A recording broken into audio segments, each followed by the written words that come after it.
My name is Hanaa and I'll be presenting along with two guests of mine my paper about social media's influence on government and society and civil society. So please, you guys, introduce yourselves. My name is Rag. I'm a computer scientist, and I know some stuff. Hi, my name is Richard. I am an elementary school teacher with a focus in math and science and special education. So thank you guys for coming in with your different point of view. And this is the question for today. So I have two main philosophers, right? There's John Stuart Mill and Alexis de Tocqueville.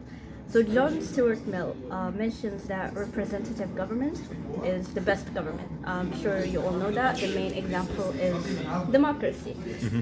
But he also mentions that two key elements of how the government would succeed is liberty, that includes freedom of expression, speech, and autonomy, as well as progress and sort of challenging yourself and growing intellectually.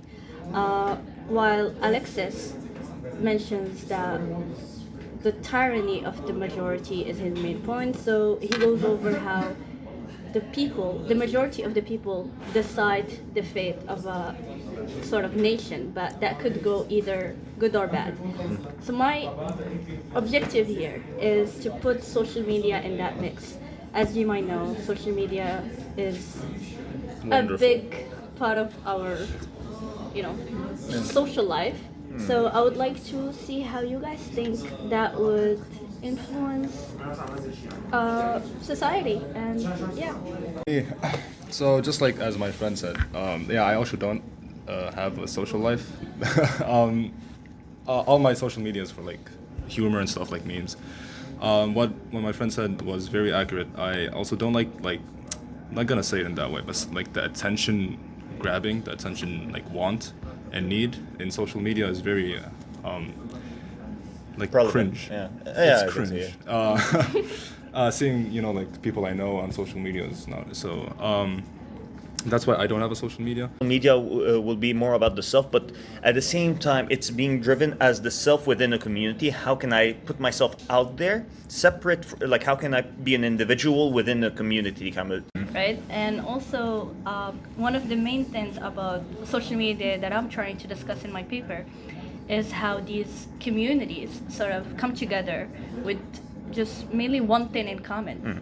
In here is, for example, the LGBTQ, but it could be like something as small as we all played Tetris and back in 5th grade. Yeah. And now we're all sort of gonna weaponize this number of people that are very passionate about playing Tetris in their 5th grade, and we're gonna attack anyone or maybe help someone. So I'm just No. staying unbiased, but that's sort of the segue I want you to go off. And what do you think about like this phenomenon of just like these people who barely know each other, they have one thing in common, they see something that vaguely relates to what they're passionate about, and then stuff happens. Yeah, cancel culture. It's one point. It's one point of that. Yeah. I'm gonna interrupt you right there. Before you go on, can you just give a definition in what you think canceling means? Like, what do you...